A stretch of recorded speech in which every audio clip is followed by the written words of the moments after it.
feel like I'm losing my mind. Is everybody in the world blind? Please, Lord, give me a sign, a sign. I feel like I'm losing my mind. Is everybody in the world blind? Please, Lord, give me a sign, a sign. I wanna be the great. You can't expect to become a leader overnight. You can't expect to just go from being another follower in society, to a leader, to creating and innovating and seeing new things, right? To leading new paths. You can't expect to go from a consumer to a producer in one night, just all of a sudden. And so becoming a good leader is a process, a constantly evolving process. And it starts off with first improving yourself, right? Improving your mental health, your physical health, improving your diet, improving the way you eat, improving your discipline, improving your loyalty, and improving and having the discipline to improve all those areas of your life, and to having the discipline to reaching your own goals. Because if you can't reach your own goals, if you're not able to work and reach the goals and the mission you have, then how do you expect yourself to lead a group of people? How do you expect those people to even respect you if you can't reach your own goals? Keep in mind, it's a lot easier to reach your own personal goals than it is to reach goals as a team, because now you have so many different elements, so many different ideas and thoughts and personalities that you have to work with and you have to cultivate in order to make that mission work versus your own goals, right? Conquering yourself first it's hard, right? But being able to lead a team is much harder than working on yourself. And so you can do both at the same time, but the first thing you need to do before you can truly lead effectively is being able to reach your own goals and being able to go through struggles, trials, and tribulations, and persevering that on your own before you can lead other people. Because if you can't do that, how are you going to get through hard times with your team, right? How are you going to get through all those different highs and lows that are natural with the process of leading a team, leading a business, leading your soldiers, whatever it is? If you can't lead yourself in the right direction, don't expect to lead your team in the right direction. So the first thing you need to do to start developing leadership skills is being able to have a direction, being able to have a personal direction, and having goals that you work towards on your own first. Personal goals are more important to becoming a leader at first than it is to actually lead other people. And so if you can lead yourself effectively, then that gives you the ability to lead other people effectively. But the first thing you need to conquer is yourself. It's like you need to go through the levels. You can't just go from 0 to 100, right? You can't just go from nobody to all of a sudden the leader of 2 million people. You can't do that. And so you need to develop the skills of leadership and the skills of personal growth and reaching your own goals before you can actually lead a large amount of people. And so the first thing that we really need to do is conquer ourselves. As leaders, we need to conquer ourselves before we can help other people, before we can add people to the team and reach a bigger mission. And so we need to be able to reach our goals on our own. We need to be able to improve ourselves before we can improve others. And so once we can do that, then we can effectively lead other people. Because if you try to lead other people and you can't even lead yourself, how are you going to expect them to even respect you? If you can't respect yourself, how can you expect other people to respect you? And they're going to see through that, right? They're going to test you. Your team and your soldiers and your people, they're going to test you and your ability to lead them. And if you can't lead yourself and respect yourself, don't expect to lead a team. So the first thing you need to do as a leader is get yourself in check. Get yourself in order. Get yourself the discipline to do the things that are hard, the things that you don't really feel like doing, but the things that are necessary for your mission. Being able to have and develop the perseverance, right? Developing all the good leadership traits before we actually become leaders, before we start to lead a lot of people.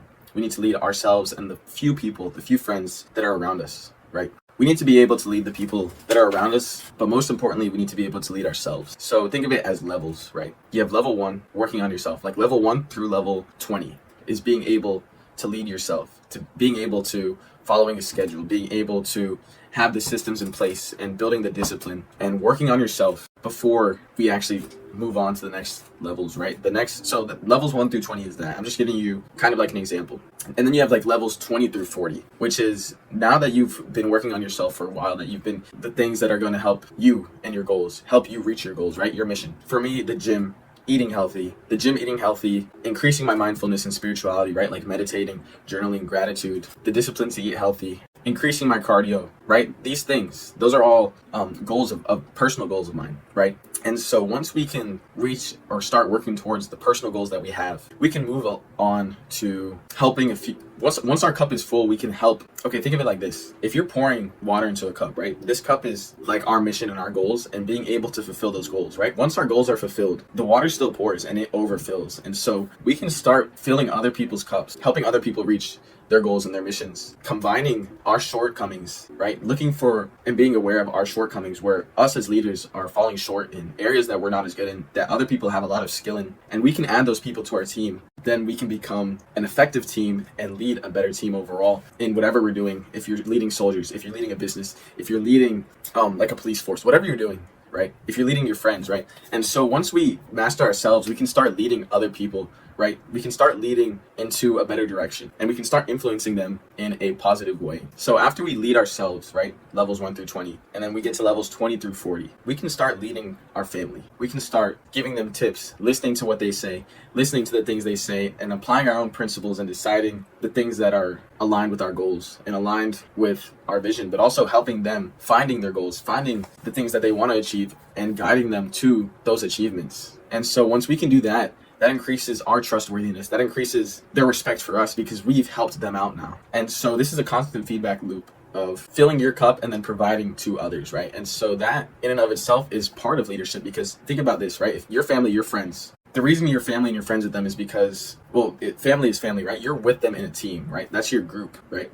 And so when it comes to family and leading your family effectively, right? First off, you can start by setting the example, because I'm thinking about how as a young man you'd be able to lead your family, and I just realized now that a lot of times you're not going to be seen as the leader figure, right? But as you improve yourself and as you start reaching your own goals, that you're going to gain more respect from your family, from your friends. And so you can use that respect to try and motivate them to be more than they are, to try and help them as much as you possibly can. Because I noticed that with my family, they're not living to their maximum potential. They're not as orientated as I am to fulfilling my goals and reaching those goals, right? And so as I improved myself and as I started working more towards my own missions and my own goals and ambitions, right, and started reaching those goals, they gained more respect for me. And now what I have to say in the household has a lot more of an impact. And so the health and the mindset of my family has changed just from me and my mindset changing and applying those principles and sharing the knowledge that I've gained to my family. And so it's actually made an impact on the family, a positive impact overall.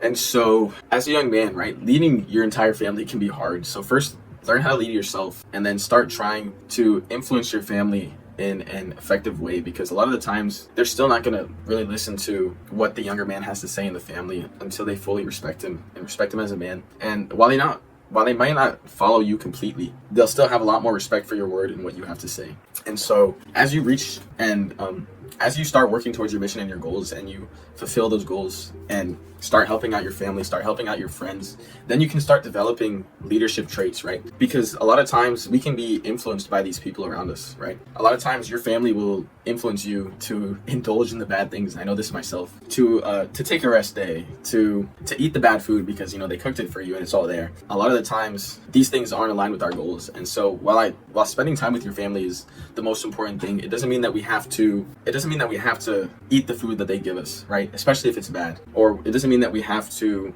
do the things that they tell us if they're not aligned with our goals. And you can listen to them. You can listen to what they have to say and what they think. But ultimately, it's your decision to make, not anyone else's. And if it's not aligned with your long-term vision and your long-term goals, then you have to make that decision. And you have to lead yourself and be able to say no. Being able to disagree with people is a part of being a leader. And so while a lot of people or some people aren't going to like you for it, they're still going to respect you, because if you bend over to someone else's needs, then you're sacrificing your mission and your purpose, right? As a leader, you can't sacrifice the integrity of yourself or the integrity of the team, something that's going to negatively affect the team, right? And so after we get to those levels of affecting our family, affecting our friends, we can move on to the next level of building a team, working with people in a team, right? Maybe even management positions at work, getting the skills required to lead a team, but not as an authoritative figure, but as a leader. And so as we learn more and more about leadership, as we learn more and more about positions of authority and